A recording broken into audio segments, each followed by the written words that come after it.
Oil is certainly one of the most important commodities in the world, with headlines in the news swinging markets in all directions.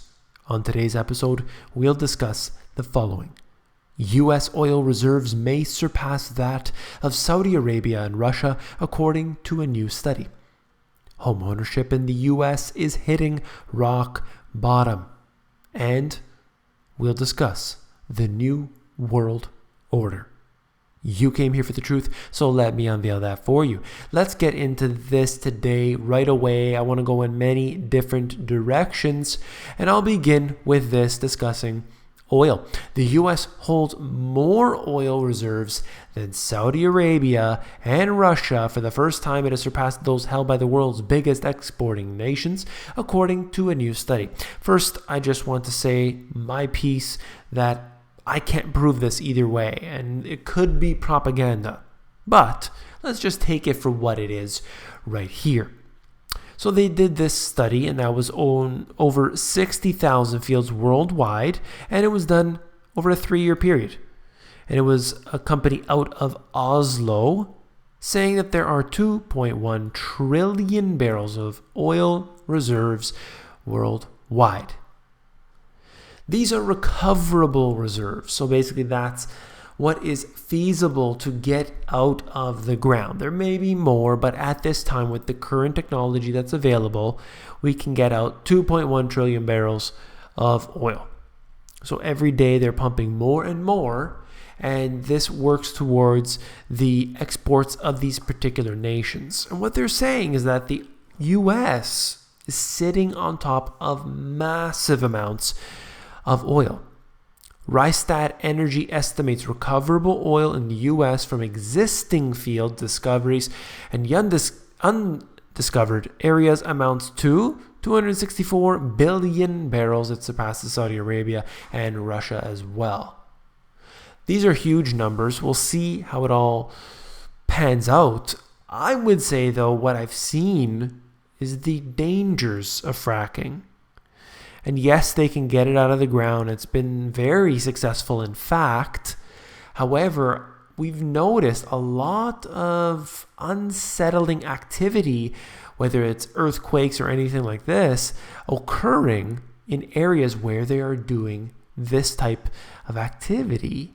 So really dangerous to think about what could happen as a result of this if it increases, if it expands. And that's all of course, based on the price of oil. As oil increases in price, then more of these companies can get online and start their digging.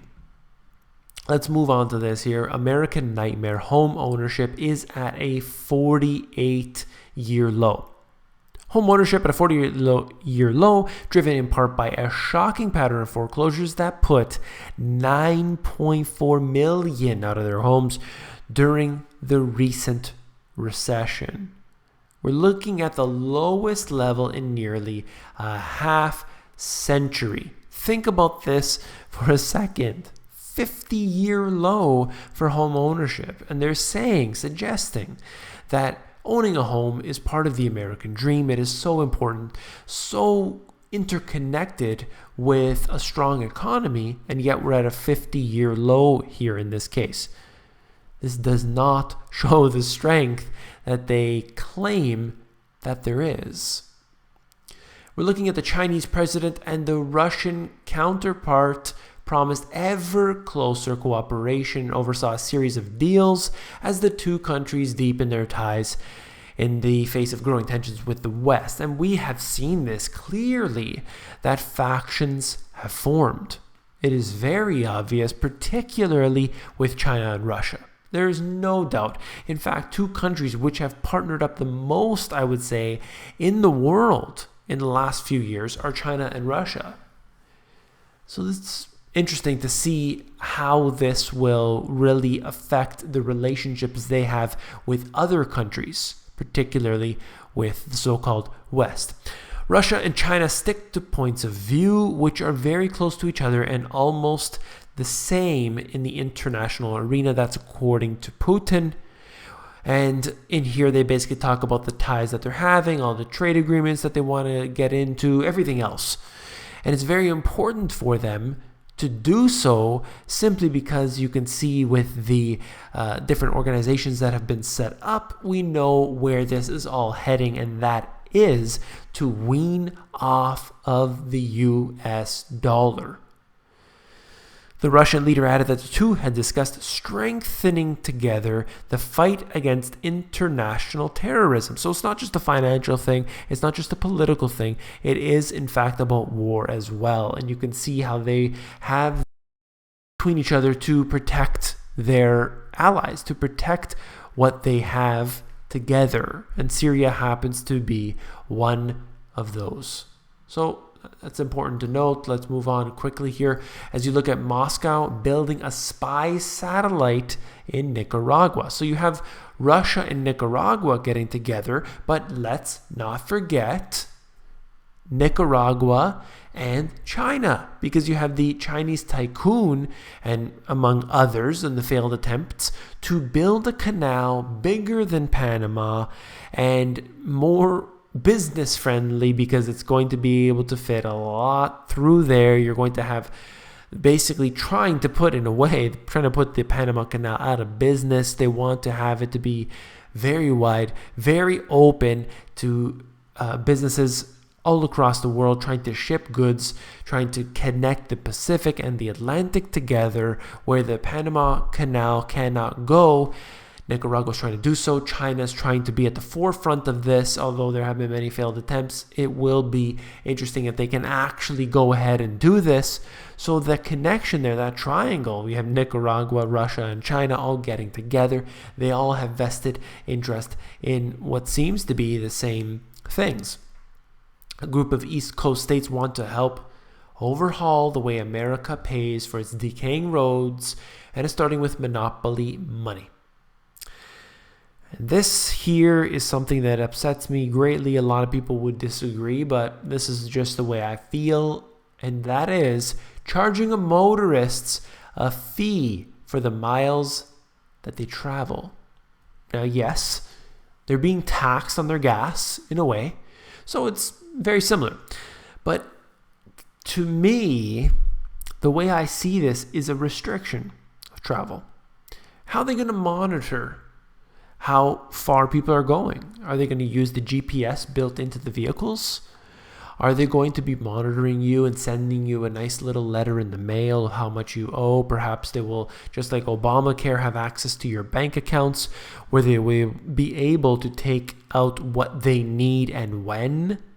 It's interesting. I must say, I do not favor this way at all. This is very worrisome.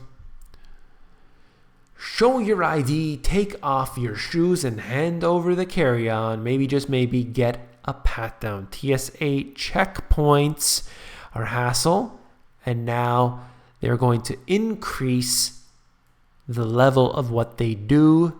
Recent attacks in international airports in Brussels and Istanbul have some government agencies looking at expanding the security perimeters, and what they want to do is bring them into the outside, bringing them to the curb.